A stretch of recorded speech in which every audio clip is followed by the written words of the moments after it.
अध्ययन का क्रम चल रहा है उसमें हम लोग पिछले क्लास तक जो है मेन वंश तक पढ़ लिए थे। आज हम लोग जो बात करेंगे वो है गुप्त वंश, वाकाटक वंश और नल वंश। जिस समय भारत में गुप्त वंश का शासन चल रहा था उस समय छत्तीसगढ़ क्षेत्र में दो राजवंशों का शासन चल रहा था, एक था वाकाटक वंश और एक था नल वंश। पूरे भारत क्षेत्र में जहाँ पर गुप्त वंश का शासन था, पूरे शासन किसका था भारत में? गुप्त वंश का। तो वही छत्तीसगढ़ क्षेत्र के ऊपरी हिस्से में वाकाटक वंश का शासन था और निचले हिस्से में किसका शासन था? नल। यहाँ हम कह सकते हैं कि गुप्त वंश, वाकाटक वंश और नल वंश जो क्या है समकालीन। इन तीनों वंशों को हम एक एक करके देखेंगे। तो सबसे पहले बात करेंगे किसका? गुप्त वंश। गुप्त वंश जो है इसने भारत में 319 ईस्वी से लेकर लगभग 550 ईस्वी तक क्या किया शासन। और इस गुप्त वंश के शासन के समय जो छत्तीसगढ़ क्षेत्र है ये कहलाता था दक्षिणापथ, और जो बस्तर का क्षेत्र है ये कहलाता था महाकांता।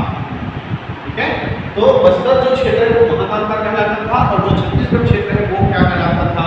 दक्षिणापथ। और इन क्षेत्र से गुप्त वंश के राजाओं के बारे में हमको जानकारी मिलती है, उसको एक एक करके देखते हैं। तो गुप्त वंश का राजा था समुद्रगुप्त, जिसको भारत का नेपोलियन कहा जाता है, जिसने विश्व विजय का सपना देखा था और इस सपने को साकार करने के लिए उसने दो अभियान चलाया था। एक चलाया था उत्तर के राज्यों को जीतने के लिए उत्तरपथ अभियान और दक्षिण के राज्यों को जीतने के लिए चलाया था दक्षिणापथ अभियान। और अपने दक्षिणापथ अभियान के दौरान जब ये आया छत्तीसगढ़ क्षेत्र तो इसका सामना हुआ वाकाटक वंश के राजा महेंद्र सेन से। ठीक, इसको पराजित किया और उसके बाद जब नीचे गया तो नल वंश के राजा व्याघराज से इसको सामना करना पड़ा और इसको भी उसने क्या किया? पराजित किया। यानी समुद्रगुप्त ने छत्तीसगढ़ के दो राजा, वाकाटक वंश के राजा महेंद्र सेन और नल वंश के राजा व्याघराज को पराजित किया। और ये संपूर्ण जानकारी हमको मिलती है इस समुद्रगुप्त के प्रयाग प्रशस्ति अभिलेख, प्रयाग प्रशस्ति अभिलेख में। यानी छत्तीसगढ़ के दो राजा, वाकाटक वंश के महेंद्र सेन और नल वंश के राजा व्याघराज का वर्णन कहाँ मिलता है? प्रयाग प्रशस्ति अभिलेख में मिलता है। क्लियर है? आगे बढ़ते हैं। इस समुद्रगुप्त ने अपने दक्षिणापथ अभियान के दौरान महानदी के किनारे पर जहां ये रुका वो स्थान जो है उस दिन से जाना जाने लगा किस नाम से? महासमुंद के नाम से। यानी महासमुंद का नाम है किसके नाम पे पड़ा है? समुद्रगुप्त के नाम पर पड़ा है। इस महासमुंद का एक गांव है जिसका नाम है कोबरा गांव। इस कोबरा गांव में हमको समुद्रगुप्त की पत्नी रूपा देवी के प्रसाधन सामग्री का क्या मिलता है? साक्ष्य मिलता है। ठीक है, यानी उस समय के महिलाओं को भी इसका ब्यूटी पार्लर का क्या था? शौक था। तभी तो उसका जो साक्ष्य है वो कहाँ से मिला? प्रसाधन सामग्री के साक्ष्य कहाँ से मिला है? कोबरा गांव से मिला। ठीक, इस गुप्त वंश में राजा था चंद्रगुप्त द्वितीय। चंद्रगुप्त द्वितीय, इसकी पुत्री का नाम था प्रभावती। इस प्रभावती का विवाह जो है छत्तीसगढ़ के राजा वाकाटक वंश के राजा रुद्रसेन द्वितीय से हुआ। यानी गुप्त वंश का दामाद बना छत्तीसगढ़ का शासक वो रुद्रसेन द्वितीय है ना, उसका विवाह जो है प्रभावती से हुआ है। और इस चंद्रगुप्त द्वितीय का धनुर्धारी सिक्का जो है वो रायगढ़ के खरसिया से मिला है। रायगढ़ के खरसिया, यानी ये कहा जा सकता है कि अगर चंद्रगुप्त द्वितीय का रायगढ़ के खरसिया से धनुर्धारी सिक्का मिला है यानी इस क्षेत्र में चंद्रगुप्त द्वितीय का क्या रहा है? शासन रहा। ठीक है, इसी प्रकार इस वंश का राजा कुमारगुप्त का रत्न जड़ित मयूर सिक्का जो है वो आरंग से प्राप्त हुआ है। रत्न जड़ित मयूर सिक्का जो है कहां से प्राप्त हुआ है? रायपुर के आरंग से प्राप्त हुआ है। और इस वंश का एक और राजा था भानुगुप्त, जिसका है एरण अभिलेख। और इस एरण अभिलेख में छत्तीसगढ़ के सरभपुरी वंश के राजा सरभराज का क्या मिलता है? वर्णन मिलता है। तो आपको क्वेश्चन आ सकता है कि छत्तीसगढ़ के किस वंश या किस राजा का नाम भानुगुप्त के एरण अभिलेख में है? तो वो कौन सा है? आपका सरभपुरी वंश का राजा सरभराज। इसके अलावा दुर्ग का बानाबरह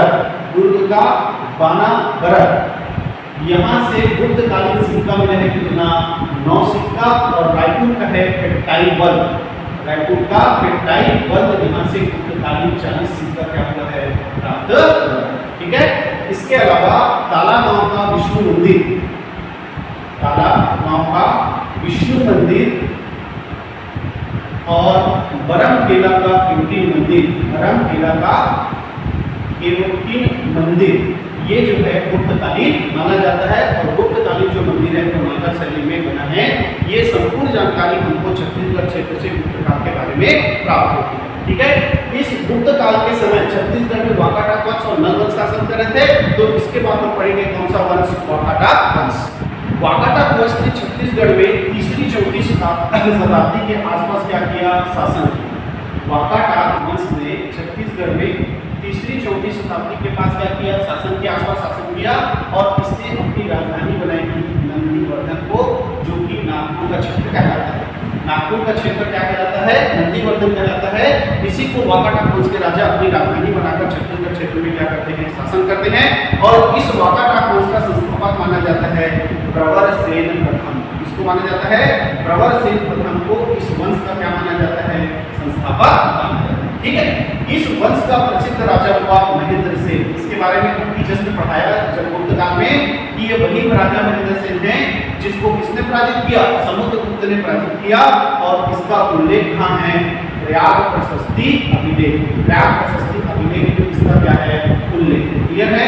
तो महेंद्र सेन वह राजा है जो हार के भी प्रसिद्ध हो गया, क्योंकि हारा ऐसे राजा से जो कि महान था, है ना, भारत का नेपोलियन, जिसने विश्व का सपना देखा था उससे हार गया, जिसका वर्णन कहाँ है, प्रयाग प्रशस्ति अभिलेख में। इसके बाद इस वंश का राजा था रुद्रसेन द्वितीय। और इस रुद्रसेन द्वितीय ने चंद्रगुप्त द्वितीय की पुत्री, चंद्रगुप्त द्वितीय की पुत्री प्रभावती से क्या किया था, विवाह किया था, है ना, प्रभावती से विवाह किया था। चंद्रगुप्त द्वितीय की पुत्री प्रभावती से विवाह किया था किसने, इस वाकाटक वंश के राजा रुद्रसेन द्वितीय। यानी रुद्रसेन द्वितीय जो है गुप्त वंश के राजाओं का क्या था, दामाद था। ठीक, इसके बाद राजा हुआ प्रवरसेन द्वितीय। प्रवरसेन द्वितीय, जब प्रवरसेन द्वितीय जो है छोटा था तब उसके पिता रुद्रसेन द्वितीय की क्या हो गई, मृत्यु हो गई।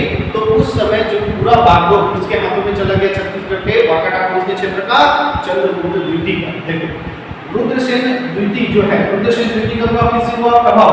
इन दोनों का पुत्र कौन हुआ, प्रवरसेन। प्रवरसेन द्वितीय छोटा था, इसलिए पूरा जो है कारोबार किसने हाथ में ले लिया, आपका चंद्रगुप्त द्वितीय। और चंद्रगुप्त द्वितीय को बड़ा करके प्रवरसेन, चंद्रगुप्त द्वितीय ने प्रवरसेन को बड़ा करके कहाँ भेजा, छत्तीसगढ़ भेजा।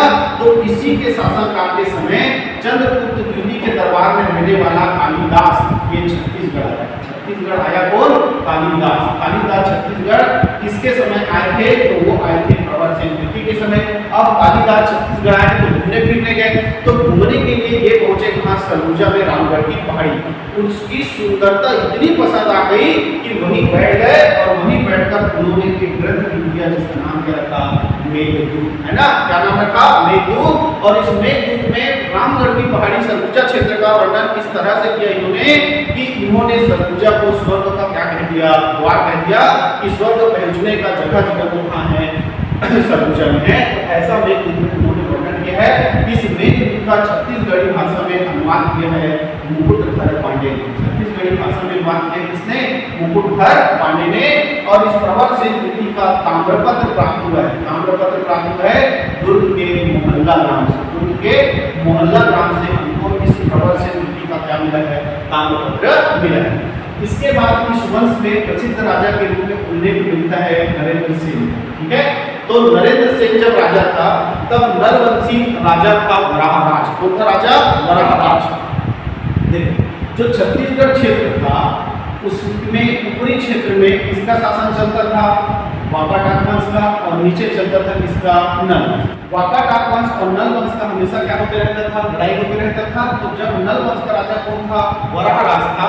तो वराहराज जो है वो नरेंद्र सेन से क्या हो गया, पराजित हो गया। नरेंद्र सेन ने किसको पराजित कर दिया, वराहराज को पराजित कर दिया। वराहराज को पराजित कर दिया। वराहराज को पराजित कर दिया। अब नल वंश का राजा वराहराज क्या हो गया, पराजित हो गया। तो वराहराज का अगला राजा होगा भवदत्त वर्मन। भवदत्त वर्मन अब ये बदला लेगा, तो ये बदला लेने के लिए किसको पराजित कर देगा, वाकाटक वंश के राजा नरेंद्र सेन।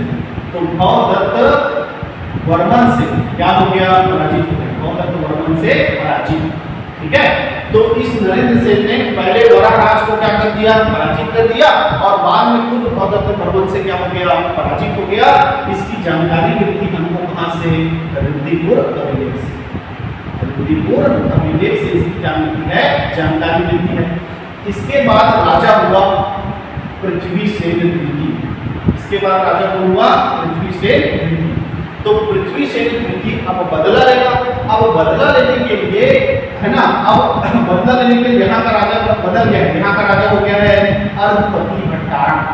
अर्धपति भट्टारक। तो इसने पृथ्वीसेन द्वितीय ने इसको पराजित कर दिया, अर्धपति भट्टारक। अर्धपति भट्टारक को क्या कर दिया, पराजित कर दिया, और उसकी जो राजधानी पुष्करी उसको पूरी तरह से क्या कर दिया, समाप्त कर दिया। ये जो पुष्करी है आज इसको हम जानते हैं किस नाम से, गोपालपट्टनम के नाम से। ठीक है। तो इसने पृथ्वीसेन द्वितीय ने बदला लेने के लिए नल वंश के राजा अर्धपति भट्टारक को पराजित कर दिया और उसकी राजधानी पुष्करी को पूरी तरह से क्या कर दिया, समाप्त कर दिया। इसकी जानकारी मिलती हमको कहां से, केसरी बेड़ा अभिलेख से। केसरी बेड़ा अभिलेख। ठीक है। तो यहाँ पे थोड़ा सा मामला थोड़ा पेचीदा हो जा रहा है, ध्यान से पढ़ेंगे कि पहले नल वंश के राजा वराह राज को किसने पराजित कर दिया, नरेंद्र सेन ने।